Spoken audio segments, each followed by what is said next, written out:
మరొకసారి మీతో కలుసుకొని దేవుని వాక్యాన్ని పంచుకునే సమయం ఇచ్చిన దేవునికి చెల్లిస్తున్నాను. మీ అందరికి కూడా ప్రభు పేరిట వందనాలు. మరి యూట్యూబ్ ద్వారా మీరు దేవుని వాక్యం విని ఆశీర్వాదాలు పొందాలని ప్రభుత్వాన్ని కోరుకుంటున్నాను. నేను దర్శిస్తున్న మందిరాన్ని చూస్తూ నిశ్చయముగా మిమ్మల్ని, మీ కుటుంబాలను, మీ పిల్లలను తోడైంది ఆశీర్వదించి కృపాక్షేమాలు అనుగ్రహించుగాక. ఇంకొక దేవుని వాక్యంలో ప్రతి సమయం దేవుని వాక్యాన్ని ధ్యానించుకుంటా. ఈరోజు నేను యోనా అనే ఒక వ్యక్తిని గురించి కొన్ని విషయాలు మీతో పంచుకోవాలని ఆశపడుతున్నాను. యోనా అనే ఒక చిన్న గ్రంథం అది. అందులో 4 అధ్యాయాలు ఉంటాయి. 4 అధ్యాయాలలో ఒక్కొక్క అధ్యాయంలో యోనా ఒక ఆయన క్యారెక్టర్ ఒకటిగా ఒక్కొక్క అధ్యాయం ఒక రకంగా గురించి రాయబడి ఉంటాయి. క్లుప్తంగా ఈ వాక్యాలు మనం ధ్యానించుకుంటాం. యోనా అనే మాటకు గువ్వ లేక పావురము అంటారు. ఈ గువ్వ పావురం అంటే అది ఒక పరిశుద్ధమైన జీవిగా లేఖనాలు దాని గురించి మనం గమనిస్తాం. పరిశుద్ధమైన జీవి పక్షిగా అంటే పరిశుద్ధతకు నిర్దేశంగా. అయితే యోనా గ్రంథంలో మొదటి అధ్యాయంలో యోనాను గురించి మొదటి అధ్యాయం 3వ వాక్యంలో గమనిస్తే, అయితే యెహోవా సన్నిధిలో నుండి తర్షీషు పట్టణమునకు పారిపోవలెనని యోనా యొప్పేకు పోయి తర్షీషునకు పోవు ఒక ఓడను చూసి ప్రయాణమునకు పేరు ఇచ్చి యెహోవా సన్నిధిలో నిలవక ఓడవారితో కూడి తర్షీషునకు పారిపోవుటకు ఓడ ఎక్కాడు. ఈ వాక్యంలో యోనాను గురించి అంటే యోనా ఒక దైవ సేవకుడండి. ఆయన దేవుడు ఆయనకి ఒక పట్టణాన్ని గురించిన ఒక భారం దేవుడు కలిగి యోనాతో చెప్తాడు, యోనా, నినివే పట్టణస్థుల దోషం నా దృష్టికి చాలా అధికంగా ఉంది కనుక నీవు వెళ్ళి ఆ పట్టణానికి దుర్గతి కలుగుతుంది అని ప్రకటించు అని చెప్పడం జరిగింది. అయితే యోనా ఏం చేశాడంటే దేవుని దగ్గరేమో మౌనంగా ఉంది. ఆ తరువాత నినివే పట్టణానికి వెళ్ళే ఆ ఓడ ఎక్కకుండా తర్షీషుకు వెళ్ళే ఓడ ఎక్కి పేరు ఇచ్చి అక్కడి నుంచి దేవుని మాట వినకుండా దేవునికి విధేయత చేయకుండా అక్కడి నుంచి పారిపోవాలని నిర్ణయించుకొని తర్షీషుకు బయలుదేరి కేవు ఇచ్చాడు. అంటే టికెట్ కొనుక్కున్నాడు. దేవుని మాట వినకుండా పారిపోయాడు. ఈ అధ్యాయంలో మొదటి అధ్యాయంలో పారిపోయినటువంటి యోనాగా మనకు ప్రత్యక్షమవుతుంది. యోనా పారిపోయాడు. ఎక్కడి నుంచి పారిపోయాడు? యెహోవా సన్నిధి నుండి పారిపోవడం రాశాడు. కానీ ప్రియమైన దైవ జనాంగమా, పరిశుద్ధ గ్రంథం మనకు యవనస్తులారా యవనేచ్ఛను విడిచిపెట్టి పారిపోండి అని వాక్యం సెలవిస్తుంది. అంటే మనం పారిపోవలసిన సందర్భాలు ఉన్నాయి. పాపాన్ని విడిచి పారిపోమని, యవనేచ్ఛను విడిచి పారిపోమని వాక్యం సెలవిస్తుంది. కానీ యోనా ఎక్కడి నుంచి పారిపోయాడంటే దేవుని సన్నిధిలో నుంచి పారిపోయాడండి. దేవుని సన్నిధిలో నుంచి పారిపోయినటువంటి యోనా మరి ఆశీర్వాదం ఎలా పొందుతాడండి? పొందలేడు. గనుక మనం పారిపోవలసిన సందర్భాలు ఏంటో ఎరిగి మనం ఎక్కడి నుంచో పారిపోయి అంటే పాపం నుంచి పారిపోయి దేవుని సన్నిధానానికి రావాలి. చెడుతనంలోంచి పారిపోవాలి, పాపంలోంచి పారిపోవాలి, దేవుని సన్నిధానానికి మనం రావాలి. యోనా దేవుని సన్నిధిలోంచి పారిపోయాడు.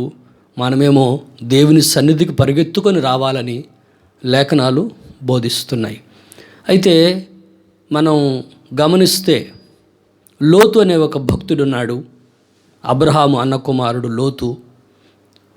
ఈ సొదొమ గొమొర్రా పట్టణాలు బాగా పాపం చేసి ప్రజలు విచ్చలవిడిగా ఉన్నప్పుడు ఆ పట్టణాల యొక్క దుర్గతిని దేవుడు చూసి ఆ పట్టణాలను నిర్మూలన చేయాలనుకున్నారు. అప్పుడు దేవుడు అక్కడికి వచ్చినప్పుడు లోతు ఆ పట్టణంలో ఉంటే నీతిమంతుడైన లోతును ఆ నాశనం నుంచి తప్పించాలని దేవుడు అతనితో మాట్లాడుతూ, ఇదిగో నీవు ఈ చోటు విడిచిపెట్టి పారిపో అని దేవుడు తనతో మాట్లాడతాడు. ఆ వాక్యాన్ని కూడా మనం చదువుతాం. ఆదికాండం 19వ అధ్యాయము 17వ వాక్యాన్ని మనం గమనిస్తే అక్కడ చక్కని మాట రాసి ఉంటుంది. 19వ అధ్యాయం 17వ వాక్యం. ఆదికాండం 19:17. ఆ దూతలు వారిని వెలుపలికి తీసుకొని వచ్చిన తరువాత ఆయన, నీ ప్రాణము దక్కించుకొనున్నట్లు పారిపొమ్ము, నీ వెనుక చూడకము, ఈ మైదానములో ఎక్కడనూ నిలువక నీవు నశించిపోకుండా ఆ పర్వతమునకు పారిపొమ్మని చెప్పగా, అంటే దేవుని దూతలు ఈ లోతు చేతులు పట్టుకొని ఆయన్ని పట్టణం వెలుపలికి తీసుకొచ్చి, ఇక్కడెక్కడ నిలబడకుండా నీవు నీ ప్రాణము దక్కించుకున్నట్లు పారిపో. అంటే ఇక్కడుంటే నీ ప్రాణానికే ప్రమాదము, ఇక్కడుంటే నీ ప్రాణం అపాయంలో పడిపోతుంది, నీ ప్రాణం పాపంలో పడిపోతుంది, గనుక నువ్వు ఇక్కడ ఉండకూడదు, నువ్వు త్వరగా పారిపో అని దేవదూతలు ఈ లోతుకు చెప్పినట్లు వాక్యంలో ఉంది. అంటే నీ ప్రాణము కాపాడుకునే దానికి పారిపో అంటున్నారు. అంటే ప్రాణం అక్కడుంటే ప్రాణం పోతుందా? అంటే ప్రాణం పోయే సందర్భాలు ఉంటాయా? చూడండి, మనిషి కొన్ని పాపాలకు బానిసైపోతాడు. ఎంతోమంది త్రాగుడనే ఒక పాపానికి బానిసైపోయి త్రాగి ఆరోగ్యం చెడిపోయి చనిపోయే వాళ్ళు ఎందరో ఉన్నారు. గనుక ఆ పాపాన్ని విడిచిపెట్టి పారిపోవాలి, ప్రాణం దక్కించుకున్నట్లుగా పారిపోవాలి. అక్కడే ఉంటే ప్రాణం పోగొట్టుకునే పరిస్థితులు వస్తాయి అని ఆ రోజు మరి లోతుతో దేవుడు సెలవిచ్చారు. అయితే లోతు, అయ్యా నేను అంత దూరం పారిపోలేను, ఇక్కడ ఒక చిన్న గ్రామం ఉంది సోయన్ అని, నేను అక్కడికి వెళ్తాను, బాబు ఆ పట్టణాన్ని కాపాడండి అని దేవుని బ్రతిమాలుకున్నాడు. మొత్తం మీద పట్టణానికి వెళ్ళాడు. వెనుక చూడకుండా పారిపో అని చెప్తే లోతు తడవు చేశాడట. దేవుని దూతలు అతన్ని ప్రేమించి చేయబట్టుకొని త్వరగా తీసుకొని వెళ్ళిపోయారు. అయితే వాక్యంలో గమనిస్తే లోతు భార్య అక్కడి నుంచి వెనుతిరిగిందట. వెనుతిరగకుండా పొమ్మని పారిపోమని చెప్తే వెనుతిరిగి ఆమె ఏమైందంటే ఉప్పు సమం అయిపోయినట్లుగా పరిశుద్ధ గ్రంథం సెలవిస్తుంది. అంతటి పరిస్థితికి కారణం ఏంటంటే ఆమె వెనుదిరిగి చూడకుండా పారిపోమన్న దేవుని మాటకు విధేయత చూపక ఉప్పు స్తంభం అయిపోయింది. ప్రియ దైవ జనాంగమా, అదే సమయంలో యోసేపు అనే ఒక భక్తుని గురించి మనం గమనించగలిగితే, యోసేపు యవన కాలంలో ఒక ఇంట్లో బానిసగా పనిచేస్తున్నాడు. ఆ ఇంట్లో బానిసగా పనిచేస్తున్నప్పుడు ఆ ఇంటి ఇల్లాలు యోసేపు చాలా చక్కని వాడండి. అందుకని యోసేపు మీద కన్ను వేసి అతన్ని ఎలాగైనా అతని ద్వారా పాపం చేయాలని ఆమె తలస్తూ ఉంది. ఒకరోజు ఒంటరిగా ఉన్నప్పుడు ఇంటికి వచ్చాడట. ఇంటికి వస్తే నాతో పాపం చేయమని ఆయన్ని తొందర చేస్తుంది. మన పరిశుద్ధ గ్రంథంలో ఓ మాట గమనిస్తే ఆదికాండం 39వ అధ్యాయము 12వ వాక్యం.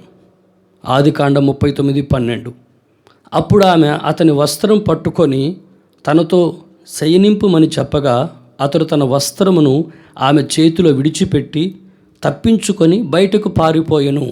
ఇక్కడ గమనిస్తే పాపం చేయమని ఆమె తొందర చేస్తుంటే వస్త్రం విడిచిపెట్టాడు. నా వస్త్రం అక్కడుందే అని మళ్ళా వస్త్రం కోసం వెళ్ళాలనుకోలేదు. ఆ వస్త్రాన్ని అక్కడ విడిచిపెట్టి మొదట పారిపోయాడు. గనుక అలాగ పారిపోయిన యోసేపు జీవితం మనం గమనిస్తే, అంటే పాపాన్ని విడిచి దేవుని సన్నిధానికి పారిపోయాడు యోసేపు. ఎప్పుడైతే దేవుని సన్నిధికి పారిపోయాడో వాక్యంలో యోసేపుని గురించి చక్కని మాట రాయబడింది. ఏమనంటే, యోసేపు ఊట యొద్ద ఫలించడు కొమ్మ అని రాసి ఉంటుంది. అంటే ఈ యోసేపు పాపం విడిచి దేవుని సన్నిధికి పారిపోయి దేవుని సన్నిధానానికి వచ్చాడు గనుకనే యోసేపు బహుగా ఫలించాడు. అతని రెమ్మలు గోడ మీదకి ఎక్కి వ్యాపించాయని కూడా పరిశుద్ధ గ్రంథంలో గ్రంథస్థం చేయబడింది. గనుక ప్రియమైన వారలారా, మనం పారిపోవలసిన పరిస్థితులు ఉన్నాయి. కానీ యోనా పారిపోయింది ఎక్కడి నుంచి అంటే దేవుని సన్నిధిలో నుంచి. అందుకని దేవుని సన్నిధిలో నుంచి యోనా పారిపోయిన కారణంగా యోనా ఎక్కినటువంటి ఆ ఓడ తుఫాన్లో చిక్కుకోవటం, ఆ తరువాత అతను తీసుకెళ్ళి సముద్రంలో వేయమని అతనే కోరుకొని సముద్రంలో వేయటం జరిగింది. మొదటి అధ్యాయంలో ఈయన పారిపోయిన యోనాగా ప్రత్యక్షమవుతున్నాడు. ఆ తర్వాత ఈ యోనాను ఒక తిమింగలం మింగింది. 3 రోజులు ఆ తిమింగలం కడుపులోనే ఉన్నాడు. ఆ తిమింగలం కడుపులో ఉన్నప్పుడు యోనా ప్రార్థన చేశాడట. చదువుదాం. యోనా గ్రంథం 2వ అధ్యాయం 1వ వాక్యం. యోనా గ్రంథం 2వ అధ్యాయం 1వ వాక్యంలో గమనిస్తే, ఆ మత్స్యము కడుపులో నుండి యోనా యెహోవాను ఇలాగు ప్రార్థించెను. నేను ఉపద్రవములో ఉండి యెహోవాకు మనవి చేయగా ఆయన నాకు ప్రత్యుత్తరం ఇచ్చెను. పాతాళ గర్భములో నుండి నేను కేకలు వేయగా నీవు నా ప్రార్థన అంగీకరించి ఉన్నావు. ఇక్కడ యోనా ఈ చేప కడుపులో ఉన్నాడండి. అక్కడి నుంచి ప్రార్థన చేస్తున్నాడు. ఏమని ప్రార్థన చేసి ఉంటాడు? అయ్యా, పొరపాటు అయిపోయింది తండ్రి, నన్ను క్షమించు నాయనా. నీ మాట వినకుండా, నేను నీకు లోబడకుండా, చూపెట్టకుండా నేను చేసినందుకే ఇదిగో ఈరోజు నేను ఈ తిమింగలం కడుపులో ఉన్నాను. పాతాళ గర్భంలో ఉన్నట్లుగా నాచు నన్ను చుట్టుకుంది. ఎంతో వేదన పడుతున్నాను. ఒక్కసారి నువ్వు నన్ను జ్ఞాపకం చేసుకొని మరలా బయటికి తీసుకొస్తే తప్పకుండా నీ మాట వింటానయ్యా అని ప్రార్థన చేసి ఉండొచ్చు. అందుకనే 3 రోజుల తర్వాత ఆ తిమింగలం యోనాను తీసుకొచ్చి నేల మీద కక్కేసిందని వాక్యంలో రాసి ఉంటుంది. అంటే 2వ అధ్యాయంలో యోనా ప్రార్థించినటువంటి యోనాగా లేఖనాల్లో మనం గమనించవచ్చు. అంటే కష్టం వచ్చినప్పుడు ఇతను కష్టంలో ఉన్నాడు. చేప కడుపులో ఎంతో భయంకరమైన వేదన పరిస్థితుల్లో ఉన్నాడు. గనుక ఈయన ప్రార్థన చేస్తున్నాడు. మానవాళి కష్టం వచ్చినప్పుడు, బాధలు వచ్చినప్పుడు ప్రార్థన చేస్తారు. ఈ యోనా ప్రార్థన చేశాడు. అలాగే హిజ్కియా కూడా ఒక సందర్భంలో శత్రు రాజులు, అస్సూరు రాజైన సన్హెరేబు అనేటటువంటి ఒక రాజు యుద్ధం ప్రకటించి భయంకరమైనటువంటి పరిస్థితులు, ఏ దేవుడు, ఏ దేవత మా మీద జయం పొందిన వాళ్ళు ఎవరూ లేరు, గనుక మీరు మాకు లోబడిపోండి అని చెప్పి రకరకాల మాటల ద్వారా హిజ్కియా సైన్యాన్ని బెదిరించి అస్సూరు సైన్యం మాట్లాడినట్లుగా లేఖనాల్లో గ్రంథస్థం చేయబడి ఉంటుంది. అయితే ఆ సందర్భంలో రాజైన హిజ్కియా కూడా ఏం చేశాడంటే దేవుని సన్నిధిలో ప్రార్థన చేశాడు. యెషయా గ్రంథం 37వ అధ్యాయంలో గమనిస్తే, యెషయా గ్రంథం 37వ అధ్యాయం 17వ వాక్యం నుంచి మనం గమనిస్తే, సైన్యములకు అధిపతికి యెహోవా చెవియొగ్గి ఆలకించుము, యెహోవా కన్నులు తెరిచి దృష్టించుము, జీవము గల దేవుడవైన నిన్ను దూషించుటకై సన్హెరేబు పంపిన వాని మాటలను చెవినిబెట్టుము. యెహోవా అస్సూరు రాజులు ఆ జనములను వారి దేశములను పాడు చేసి వారి దేవతలను అగ్నిలో వేసినది నిజమే. ఆ రాజ్యముల దేవతలు నిజమైన దేవుడు కాక మనుషుల చేత చేయబడిన కర్రలు రాళ్ళు కానీ దేవతలు కావు. గనుక వారు నిర్మూలం చేసిరి. యెహోవా, లోకమందున్న నీవే నిజముగా, నీవే అద్వితీయ దేవుడవైన యెహోవావని సమస్త జనులు తెలుసుకొనున్నట్లు అతని చేతిలో నుండి మమ్మును రక్షింపుము.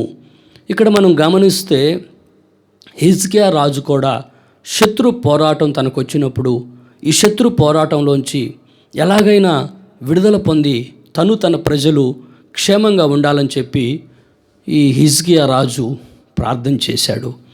నేను ప్రకటిస్తున్న నజరేయుడైన యేసుక్రీస్తు ఆయన ఎవరు అంటే ఆయన ప్రార్థన ఆలకించువాడు. ఆపత్కాలంలో నాకు మొరపెట్టు, నేను నీకు ఉత్తరమిస్తాను అని సెలవిచ్చారు. గనుక ఎప్పుడైతే ఈ హిజ్కియా ప్రార్థించాడో హిజ్కియా ప్రార్థన దేవుడు ఆలకించాడండి.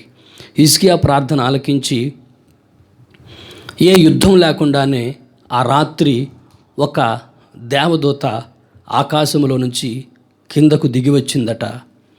వీరందరూ అంటే అస్సూరు సైన్యమంతా ఇంకా యుద్ధం ప్రారంభం కాలేదు కదా అని శుభ్రంగా వంట చేసుకొని తిని చుట్టూ విశ్రాంతి తీసుకుంటున్నారు, నిద్రిస్తున్నారు. వారంతా నిద్రిస్తూ ఉన్నప్పుడు మధ్యరాత్రి ఒక దేవదూత భూమి మీదకి దిగి వస్తే ఎవరో ఒకరు ఉలిక్కిపడి లేచి ఆ దేవదూతను చూసుంటారు. వెంటనే వాడు రక్తం కక్కుని చనిపోయాడట. అప్పుడు వాడిని చూసి వాడు ఇంకొకడు అలాగా ఆ రాత్రే 185,000 మంది శత్రువులు హతమార్చబడ్డారు.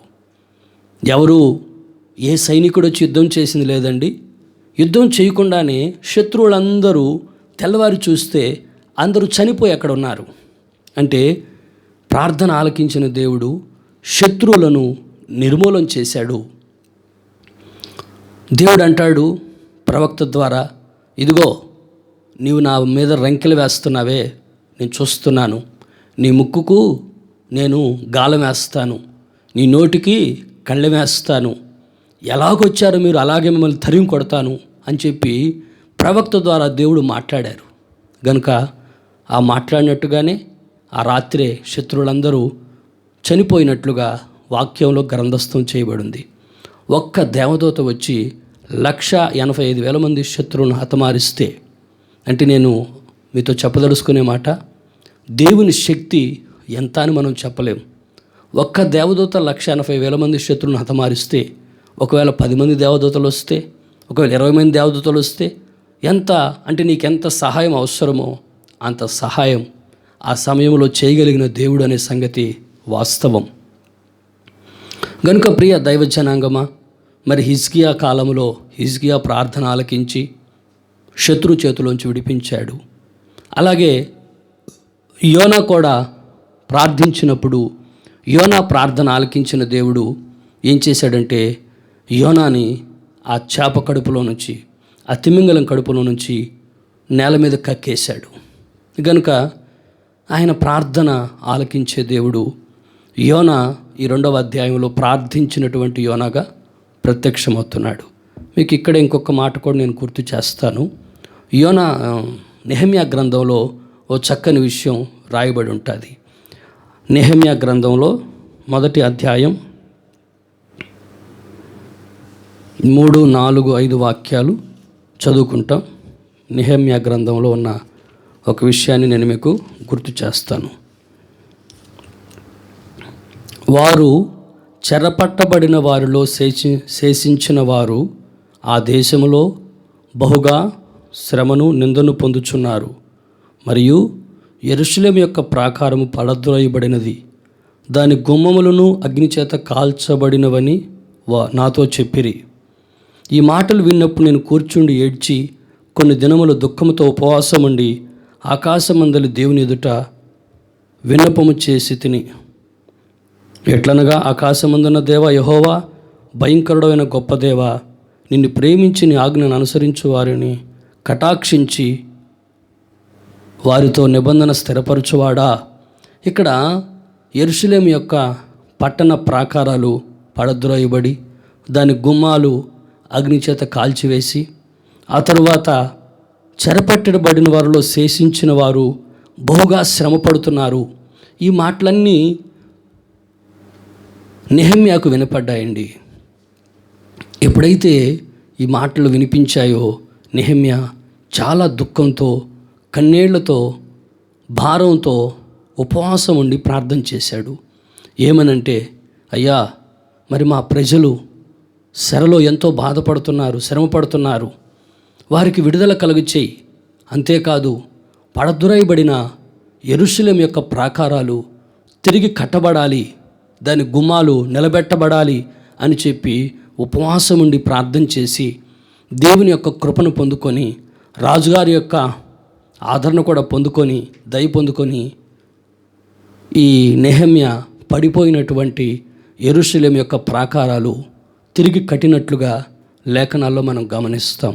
అంటే ఈ నెహెమ్యా ప్రార్థన ఆలకించి పడిపోయిన యెరూషలేము ప్రాకారాలు కట్టడానికి దేవుడు సహాయం చేశాడు. హిజ్కియా చేసిన ప్రార్థన ఆలకించి శత్రువు చేతిలోంచి ఆ పట్టణాన్ని కాపాడారు. యోనా ప్రార్థన ఆలకించి యోనాను ఆ చేప కడుపులో నుంచి దేవుడు బయటకు తీసుకొచ్చాడు. 2వ అధ్యాయంలో ప్రార్థించిన యోనా. ఈ 3వ అధ్యాయంలో మనం గమనిస్తే యోనాను గూర్చి ప్రకటించిన యోనా, దేవుని గురించి ప్రకటించిన యోనా. 3వ అధ్యాయం 4వ వాక్యం. యోనా గ్రంథం 3వ అధ్యాయం 4వ వాక్యంలో గమనిస్తే,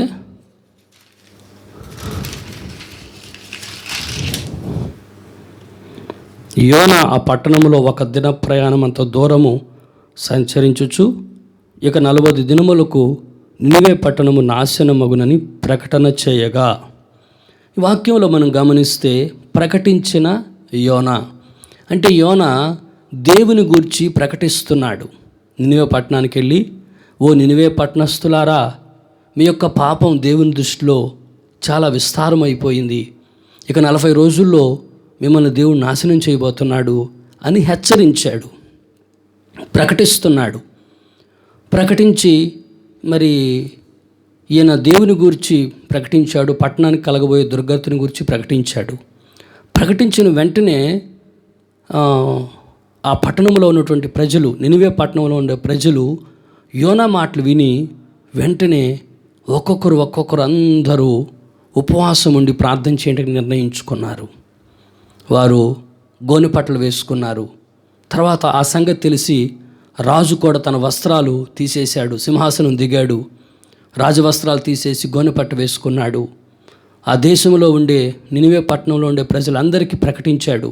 ఏమనంటే, మీరందరూ కూడా భోజనం చేయకూడదు, పశువులకు కూడా మేత వేయకూడదు, నీళ్లు తాగకూడదు, అందరూ ఉపవాసం ఉండి ఒక 3 రోజులు ప్రార్థన చేద్దాము, మన యొక్క పాపాలను దేవుడు క్షమించి మనలను ఈ విపత్తులోంచి తప్పిస్తాడేమో అని చెప్పి రాజు ప్రకటిస్తే ప్రజలందరూ ఉపవాసం ఉండి ప్రార్థన చేశారండి. వారి ప్రార్థన ఆలకించిన దేవుడు ఆయన కరుణామయుడు, దయామయుడు, వాత్సల్యత కలిగిన దేవుడు.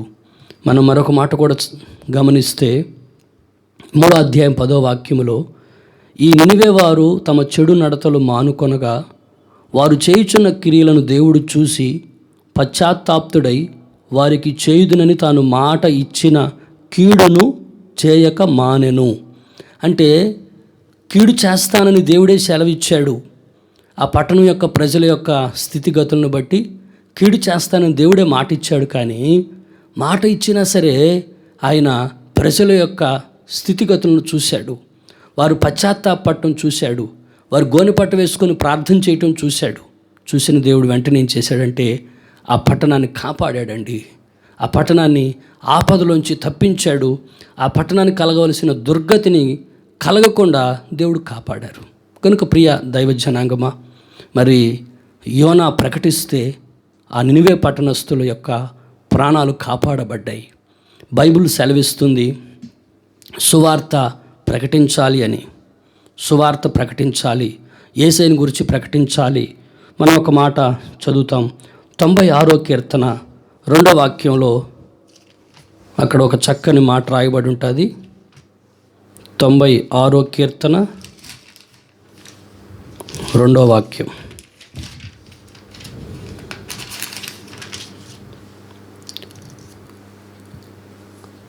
యెహోవా మీద పాడుడి, ఆయన నామమును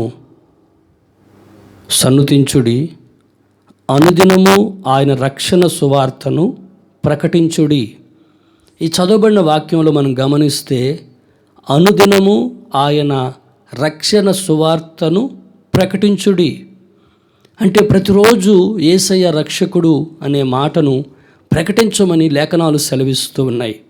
ఆయన రక్షకుడు, ఆయన విమోచకుడు, మనిషిని పాపం నుంచి శాపం నుంచి విమోచిస్తాడు అని అనుదినము ప్రకటించమని వాక్యం సెలవిస్తుంది. గనుక అనుదినము ఆయన రక్షణ సువార్తను ప్రకటించాలి.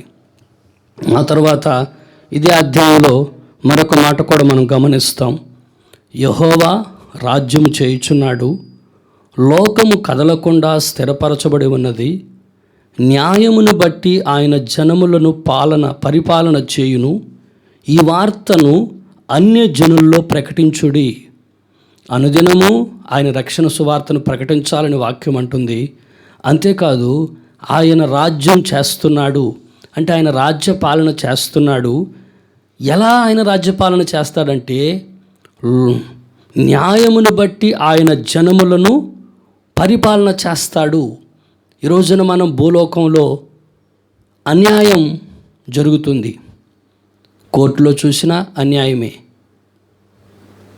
ఎవరికి న్యాయం చేస్తున్నారు? లాయర్లు అంటే ఎవరు డబ్బిస్తే వారికే న్యాయం జరుగుతుంది. పేదోడికి న్యాయం జరగటం లేదు. గనుక పేదోడు న్యాయవంతుడైనా వాడికి శిక్ష పడుతుంది. డబ్బు ఉండేవాడు అన్యాయస్తుడైనా వాడు పాపం చేసినా, వాడు తప్పు చేసినా తప్పించుకొని తిరుగుతున్నాడు. అంటే భూలోకంలో ఇప్పుడు న్యాయం దొరకటం లేదండి. కానీ వాక్యం అంటుంది, యెహోవా రాజ్యం చేయుచున్నాడు, లోకము కదలకుండా స్థిరపరచబడి ఉన్నది. యెహోవా న్యాయమును బట్టి ఆయన జనములను పరిపాలన చేయును. అంటే దేవాది దేవుడు న్యాయంగా పరిపాలన చేస్తాడు అనే సంగతి అన్ని జనుల్లో కూడా ప్రకటించండి. ఆయన నీతి కలిగిన న్యాయాధిపతి, ఆయన న్యాయం తీరుస్తాడు అని అన్ని జనుల్లో ప్రకటించమని వాక్యం సెలవిస్తుంది. గనుక నశించిపోతున్న మానవాళికి రక్షణ సువార్తను ప్రకటించాలి.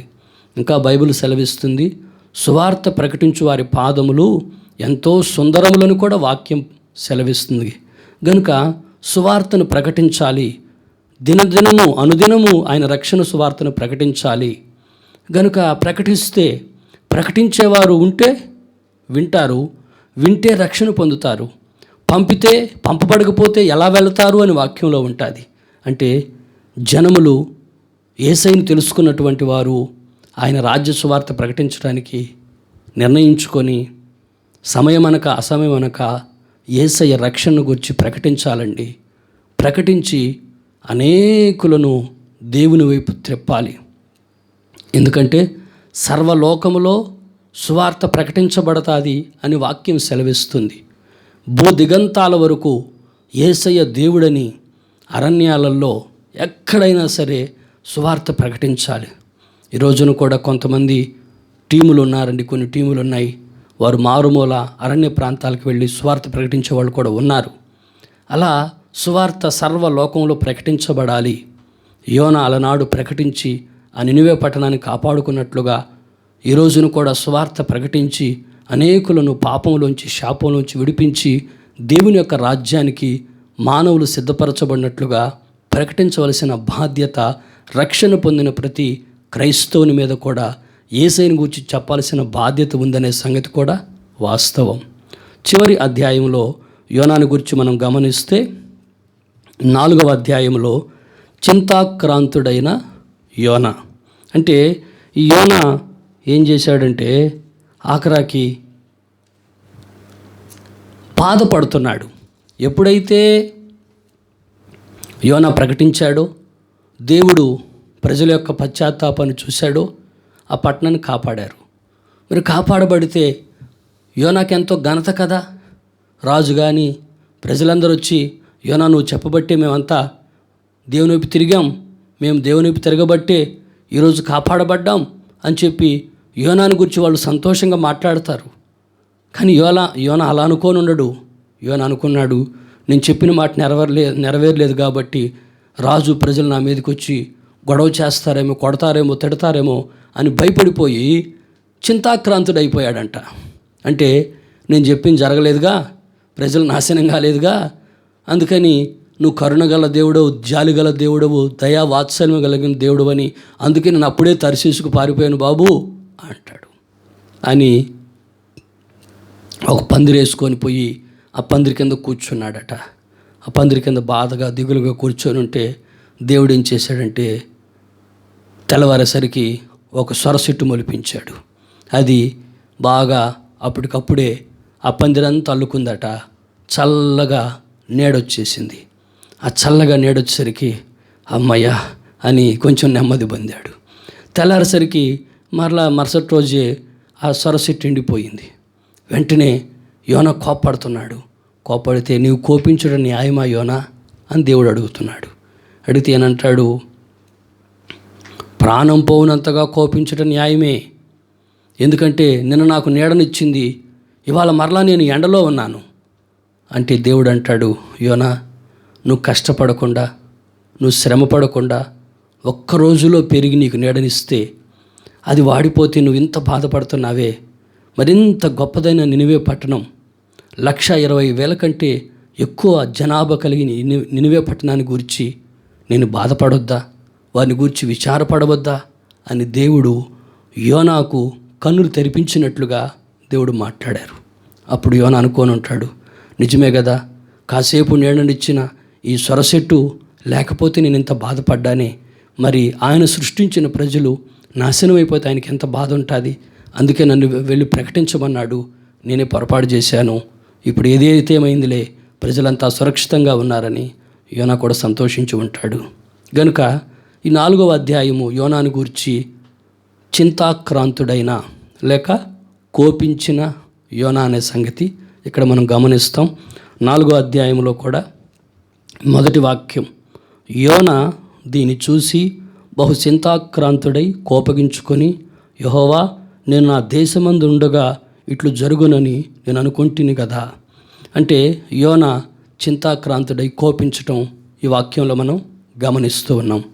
ప్రియమైనటువంటి దైవ జనాంగమా, మరి యోనా లో 4 భాగాలు. మొదటి అధ్యాయంలో పారిపోయిన యోనా, 2వ అధ్యాయంలో ప్రార్థించిన యోనా, 3వ అధ్యాయంలో ప్రకటించిన యోనా, 4వ అధ్యాయంలో చింతాక్రాంతుడైన లేక కోపగించుకున్న యోనా.